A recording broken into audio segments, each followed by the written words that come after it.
Hello and welcome to St. Lucia Magazine, our weekly news program reviewing developments in government across various sectors of education, the economy, infrastructure, and agriculture.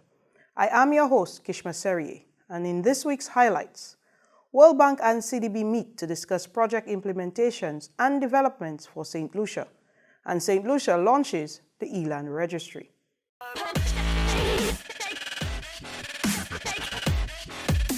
We start the recap with a report on high-level review conducted by the World Bank and the Caribbean Development Bank, or CDB, to assess the progress in project implementation and efforts to accelerate development in St. Lucia. Bank officials and public sector officers engaged in discussions, project evaluations, and site visits to tackle challenges of implementation and for enhanced efficiency. St. Lucia is a client of the CDB, and bank officials say strengthening coordination is key to ensuring projects develop and deliver real benefits to the people of St. Lucia. More in this report from Glenn Simon. The World Bank and the Caribbean Development Bank, CDB, conducted a joint country portfolio performance review in St. Lucia from January 27 to 30th, 2025, aimed at improving project implementation and aligning efforts with the nation's development objectives. This strategic collaboration sought to address mutual challenges, enhance project performance, and streamline coordination. Lennox O'Reilly Lewis is the acting director of projects with the Caribbean Development Bank. The bank is one of the biggest financiers of development projects in St. Lucia, and St. Lucia is one of our biggest clients, probably top 5 clients when you look at all of our members. And so we play a critical role in financing the development of many aspects of the lives of people in St. Lucia. And so we did this meeting, or this week of this mission was meant to do an analysis, have conversations, do consultations about the performance of those projects, especially the implementation performance, to not only understand where the bottlenecks is and the challenges are, but to try to jointly co-create and come up with good solutions to those challenges. The 4-day review convened senior stakeholders, including permanent secretaries, project implementation staff, and senior public officers, for in-depth discussions, project presentations, and site visits to ongoing initiatives. Gail Richardson, World Bank Operations Manager for the Caribbean based in Kingston, Jamaica, emphasized the importance of these conversations in addressing challenges and improving project outcomes. Because we realize that we are putting the same procurement procedures on the shoulders of countries that are, whether they're small or whether they're large. So we did have a very interesting exercise in St. Lucia, which was to simplify the procurement documents for national competitive bidding. That's now with the government for review. But it's those kinds of steps that I think we can take to be able to streamline how we work. We have to recognize this is a small island context, and we have to be able to adjust how we do business. We realize we are in the same boat as agencies. We're not competitors, we are partners. And we are trying, and there are benefits to us working together, understanding each other's challenges, and working together to come up with solutions. Prime Minister Honorable Philip J. Pierre engaged in a high-level dialogue with the World Bank and CDB, emphasizing the need to streamline processes for more efficient project execution and timely benefits for the people of St. Lucia. Director of Finance Imran Williams underscored the government's substantial financial commitment to achieving the project's developmental objectives. As a result of putting in so much money, it's only fair that the persons entrusted with the responsibility of rolling out those projects are held accountable, and that they're given the audience to present and the performance to date, as well as to highlight some of the issues they may be encountering, so that the senior officials within the government, as well as the senior officials from the donor-funded agencies, which are the World Bank and the Caribbean Development Bank, to come together and to find proper solutions that have cross-cutting issues. You'll be surprised that the first project is presenting and highlighting certain issues that all the other projects may have. So it gives you the opportunity as well to come up with a more focused solution that can benefit all. Several key issues were identified to enhance project outcomes, including stronger collaboration between executing ministries, improved institutional frameworks for efficient project management, and increased training and capacity building for implementation staff. Discussions also focus on addressing challenges related to contract and consultant performance, supply chain disruptions, cost escalation, and the availability of skilled labor. For the National Competitiveness and Productivity Council, Glenn Simon reporting. St. Lucians can look forward to expanded medical services in the north of the island, with work set to take place to improve the infrastructure at the Dr. Martin Didier Polyclinic in Grosley. At the end of the works, the polyclinic will provide additional medical services and operate 24 hours daily, providing high-quality medical services to the general public. Riani Isidore tells us more. 24-hour healthcare will soon be available to Grosley residents and environs at the Dr. Martin Didier Polyclinic, formerly the Grosley Polyclinic. We really need this facility. We really need it. The nurses, the doctors have complained that they could do so much with a little more space. They could do so much. They could improve the wealth or the health of the nation by just getting better, more expanded facilities there. On February 7th, 2025, Prime Minister Honorable Philip J. Pierre, Minister for Health Honorable Moses Jean-Baptiste, Member of Parliament for Grosley Honorable Kenson Casimir, Chief Medical Officer Dr. Sharon Belmar George, and Mayor of Grosley Town, Mr. Lennox Dupal, came together to break ground and signal the start of the Dr. Martin Didier Polyclinic expansion project. The resources for this expansion are available. You have no problem with resources. There will never be a time when you make a claim you will not get what you ask for. But please, let us get the facility and the work done on time and, if possible, within budget. Strengthening St. Lucia's public health infrastructure remains a top priority for Prime Minister Honorable Philip J. Pierre and the Cabinet of Ministers. In addition to annually increasing budgetary allocations to the Ministry of Health, Prime Minister Pierre is also securing the financing to expand and rehabilitate medical facilities throughout the island. But we have come in and we have improved and we have added services so that St. Lucians can get greater access to quality healthcare diagnostic services. With the assistance and guidance of the Office of the CMO, nurses at various wellness centers, and also the department which is responsible for our dental services, the department which is responsible for health education, substance abuse, all of the departments have come together and we are working together to ensure that we increase access to services. St. Lucia's Commercial Court continues to simplify commercial conflict resolution. The court reportedly resolved $49 million in claims in 2024. The court's quick and prompt adjudication of cases has led to improvement in the country's ease of doing business and competitiveness ranking.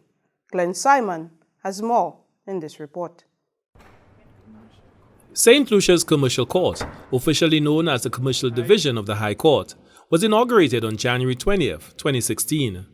The Commercial Court is a specialized division within the High Court designated to handle commercial disputes efficiently and effectively.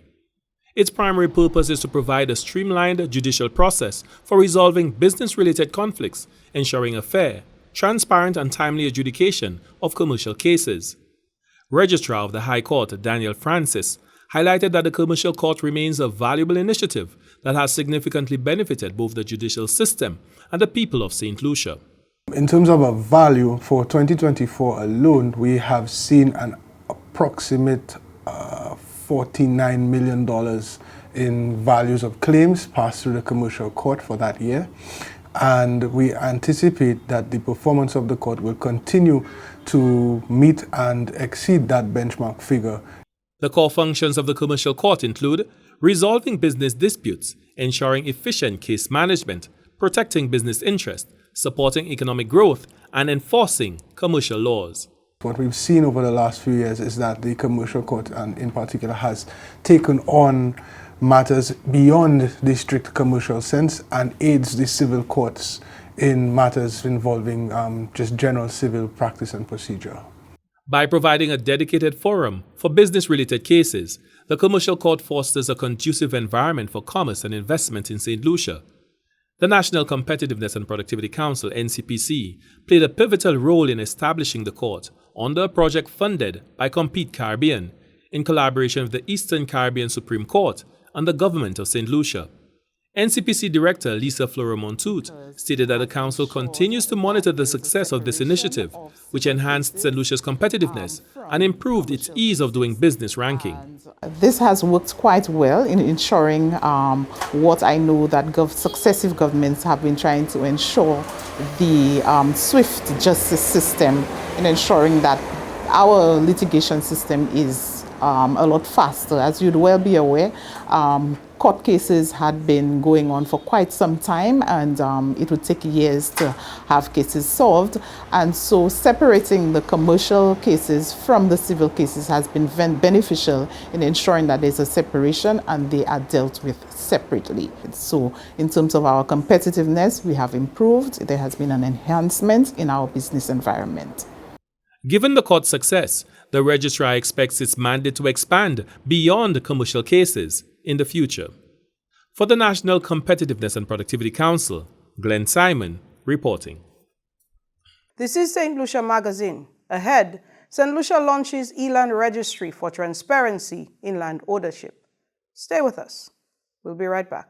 St. Lucia, it is time to unite and celebrate 46 years of independence like never before. This year's theme, to ensemble, health and well-being for a prosperous nation. And trust us, these festivities are bigger, better, and packed with excitement. Kicking things off on Wednesday, January 29th, it is the Independence Battle Relay launch at Dame Paulette Louise Primary School. On Thursday, January 30th, honor excellence at the National Awards of Excellence at the National Cultural Center. February hits up with a powerful debate by our youth at the National Youth Parliament session on Wednesday, February 4th and Thursday, February 5th. Then the Legacy Calypso show at the Pavilion on Rodney Bay on Saturday, February 8th. Don't miss the inspiring Proud Lucian series live on NTN from February 10th to the 28th. Viewfort on February 14th. Lift your spirit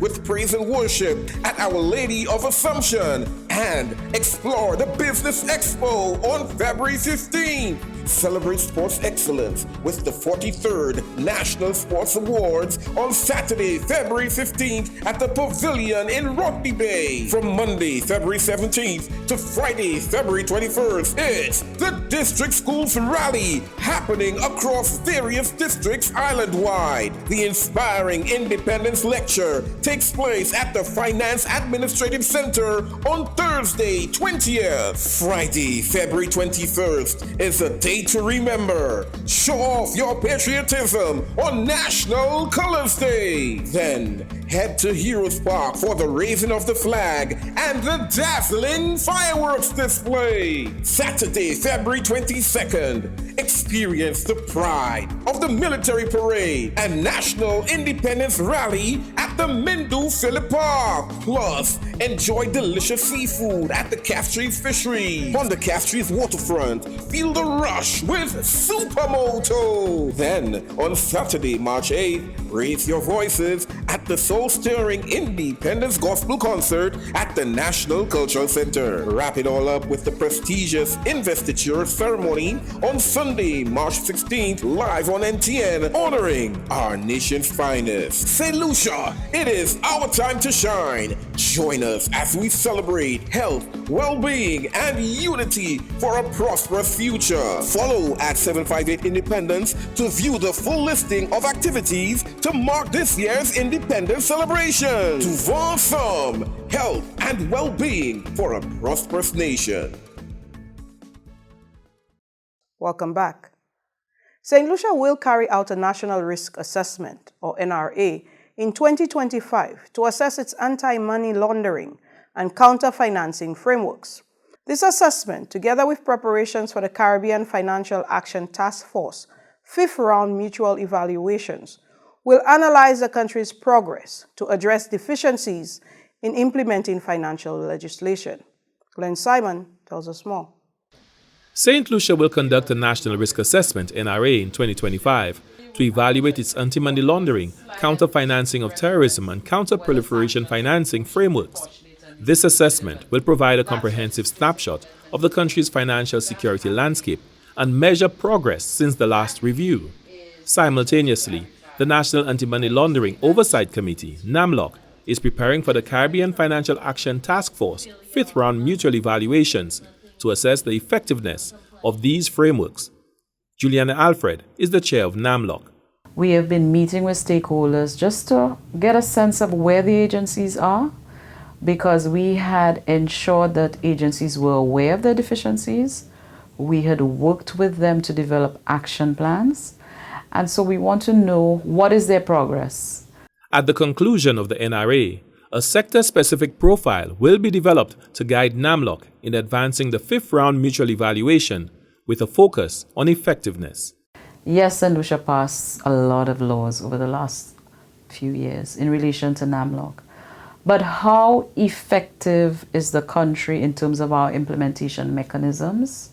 What systems have we put in place after having passed the laws to ensure that we have addressed the deficiencies that were found in the fourth round? And so we are also doing that simultaneously, because the period for assessment for the fifth round is actually going to be between 2023 to 2028. The NRA will introduce a proliferation risk financing assessment, aligning with the updated Financial Action Task Force FATF recommendation number 1. There's a greater focus now on legal persons and arrangements, and also beneficial ownership. There's a big interest now by the assessors in terms of beneficial ownership information and that being available.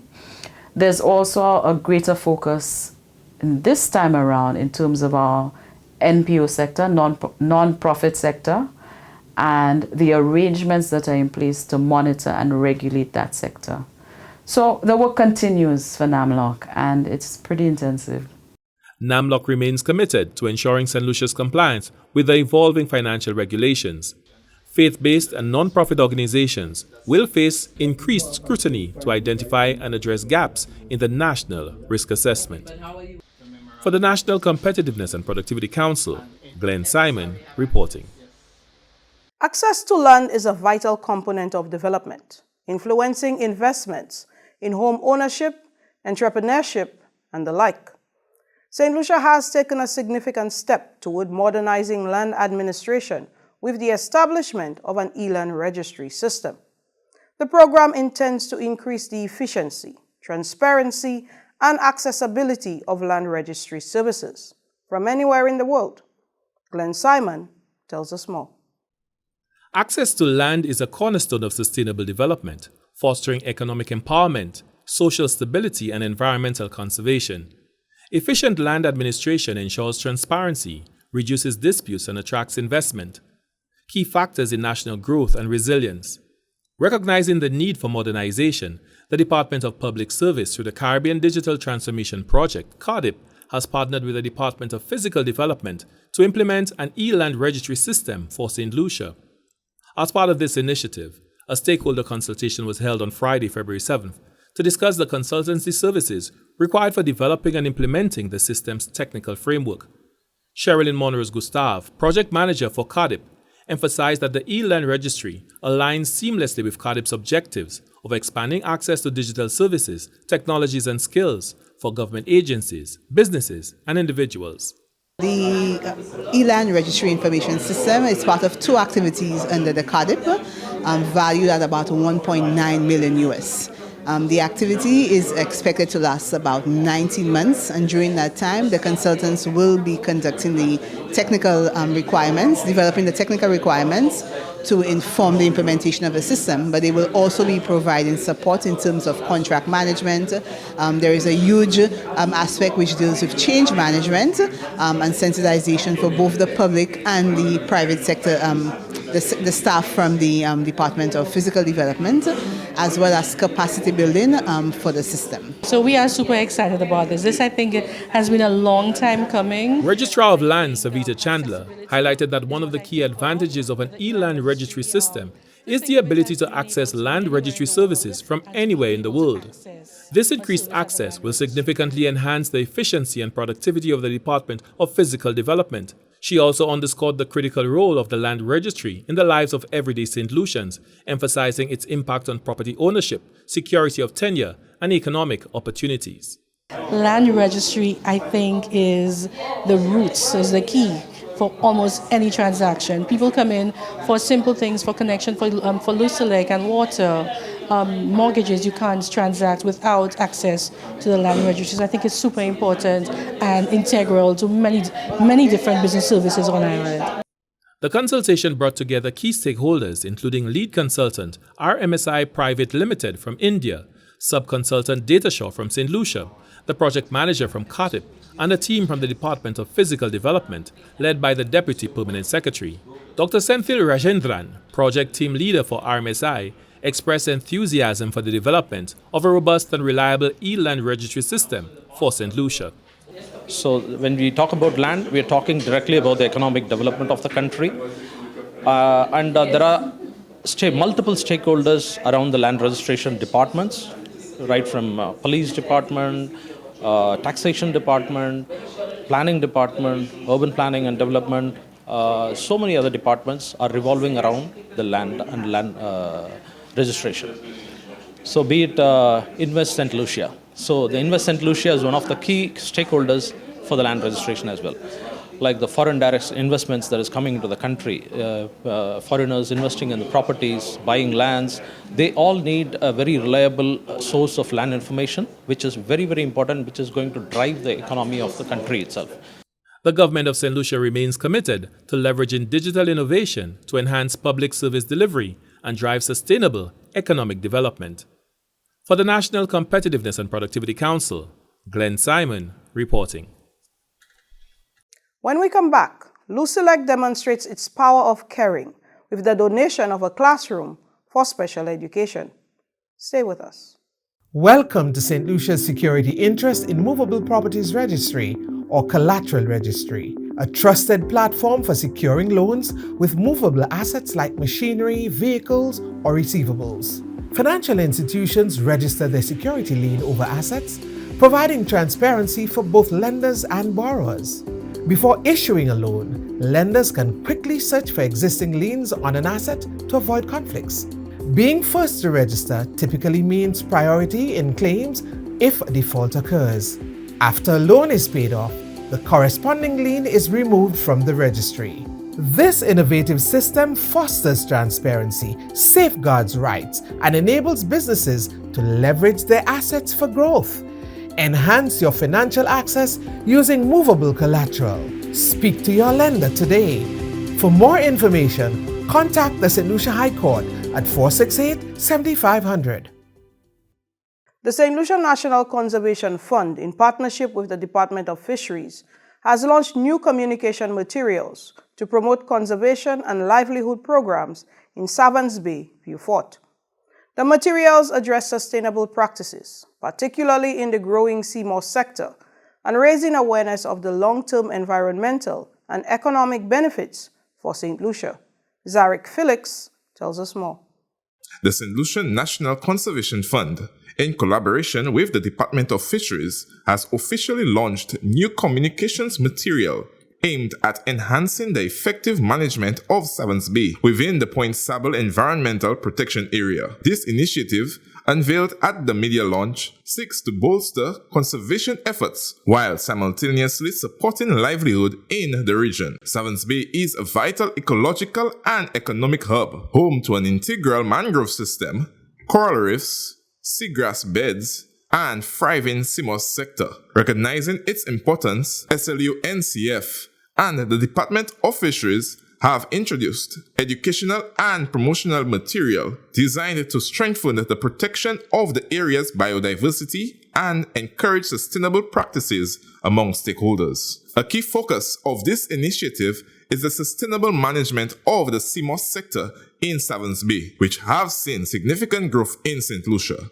CMOS cultivation provides critical income opportunities for fishers, farmers, processors, and exporters. Craig Henry, Chief Executive Officer of the SLUNCF, advocates for sustainable management and best practice in CMOS farming, ensuring the industry's long-term viability whilst minimizing environmental risk. We made a decision to put together some useful, what we call public awareness tools. It's just a big name to say different things to let people know what's happening. And then Krista will get into that. But then the purpose is to highlight CMOS in St. Lucia, not only production-wise, but the challenges associated with it. And of course, try to rally the CMOS farmers and stakeholders to certain activities and certain ends so that that could lead to more sustainable CMOS production practices, best standards in the CMOS industry, in areas where we know that CMOS is still going to continue. CMOS production, cultivation is still going to continue. CMOS farming has proven to be highly resilient to climate stresses, making it an attractive and sustainable economic activity. Through this initiative, SLUNCF and the Department of Fisheries aim to equip local stakeholders with the knowledge and tools necessary to continue thriving in an environmental responsible manner. Thomas Nelson, a Deputy Chief Fisheries Officer, emphasizes the importance of the CMOS sector to the Savans Bay community and its vital role in St. Lucia's economic growth. CMOS, for all intents and purposes, can be referred to as sea gold. Is more than a resource. It is a lifeline for many individuals and families in Savans Bay, Opicon, and the surrounding environment. Of course, it provides food, income, and employment, empowering our local farmers and boosting economy. Let us not forget the highly boastful economic value of over $10 million a year. As conservation and economic development go hand in hand, this initiative represents a progressive step towards safeguarding St. Lucia's marine ecosystems while empowering those who rely on them. The ongoing efforts in Savans Bay serves as a model for sustainable resource management, ensuring a balanced approach to development and conservation in the country's coastal areas. From the Ministry of Agriculture, Fisheries, Food Security and Rural Development, I am Zarek Felix reporting. In March, St. Lucia will play host to CONCACAF Games.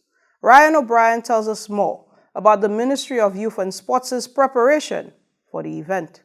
Some of the biggest personalities in regional and international football will be in St. Lucia during March for a Congress of the Confederation of North, Central American and Caribbean Association of Football, CONCACAF. Several agencies in St. Lucia have come together to put plans in place for the upcoming Congress. Acting Permanent Secretary in the Ministry of Youth Development and Sports, Dr. Uralis Delaire, is chairing the organizing committee. St. Lucia will be hosting CONCACAF Congress in March, mid-March, and there will also be the CFU Congress, and followed by the CONCACAF Congress. We're looking at March 15th and 16th, and we expect over 250 delegates. And of course, our ministry is very pleased to collaborate with the St. Lucia Football Association to host this huge meeting. And I must inform you that it's the first time our region will be hosting CONCACAF. We'll be the first Caribbean island to host the CONCACAF Congress. Dr. Delaire says the committee will be doing everything to give a full St. Lucian welcome and experience while they are on island. Not just the delegates of CONCACAF, we have visiting presidents and general secretaries of all the confederations. So you can have the Asian, the African, and so on. So we're expecting some very important persons in the football fraternity to be on island, including the FIFA president. CONCACAF is one of the International Football Federation's 6 continental bodies, founded on September 18, 1963 in Mexico City, Mexico. From the Ministry of Youth Development and Sports, I'm Ryan O'Brien. Meanwhile, the Ministry of Youth Development and Sports received 1,000 footballs donated by Caribbean Galaxy to be distributed island-wide. The presentation was made at the Ministry of Youth and Sports' department, and Ryan O'Brien tells us more. Caribbean Galaxy has made a considerable contribution to the continued development of football in St. Lucia, having presented 1,000 footballs to be distributed island-wide. Vice President Overseas Development, Caribbean Galaxy Real Estate Limited, Walter Tang, made the presentation at the Ministry of Youth Development and Sports, saying his company's commitment to St. Lucia goes beyond business. He also acknowledged the spotlight placed on St. Lucia following Julian Alfred's success at last year's Paris Olympics. This donation 1,000 football today is at the very heart of what we do. We are inspired by the incredible achievements of St. Lucia's very own Olympic champion, Julian Alfred. Her journey from humble beginning to standing on the world stage is a testament to the power of dedication, perseverance, and hard work. Julian's success serves as a shining example to all of us that with passion and determination, they too can achieve greatness.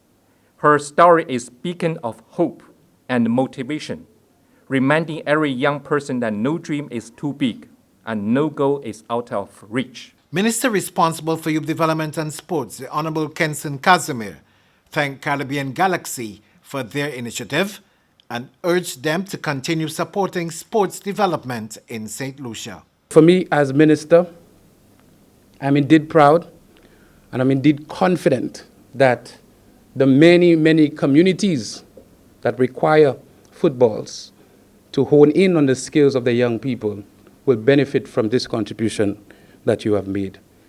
We know that, of course, due to inflation, that on some instances you would pay close to $170 for one ball.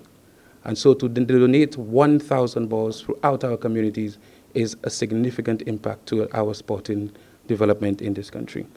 And so, that being said, I want to say special thank you on behalf of the St. Lucia Football Association. I'm pretty sure they would want me to say thank you on their behalf, and we would welcome an additional 1,000 this time next year. Minister Casimir also outlined the various programs undertaken by the government of St. Lucia to ensure sports is given a steady foundation to continue on a solid path of growth.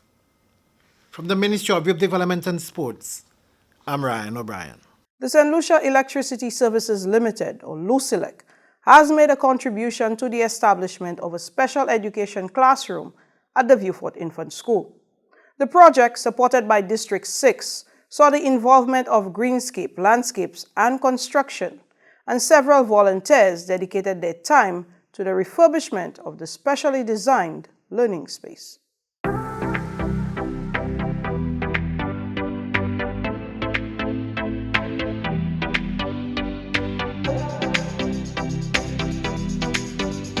St. Lucia Electricity Services Limited, LUCILEC, has made a significant contribution to the establishment of a special education classroom at the Viewfort Infant School. The project, supported by District 6 IT Officer Shannon Abab, saw the involvement of green space, landscapes, and construction, who, with the assistance of several volunteers, dedicated its time to refurbish and paint the specially designed learning space. The initial request made to LUCILEC was for the purchase of electronic devices to facilitate instruction within the workspace. Inspired by the dedication of the school and parents to see the project to fruition, LUCILEC broadened and increased the scope of its investment, including the volunteer efforts of its team members. LUCILEC has been a major contributor to this project, and we want to thank them for their contribution. And of course, the volunteers here today, they've done an excellent job in painting and helping with this project. And we want to say thank you so much for your support.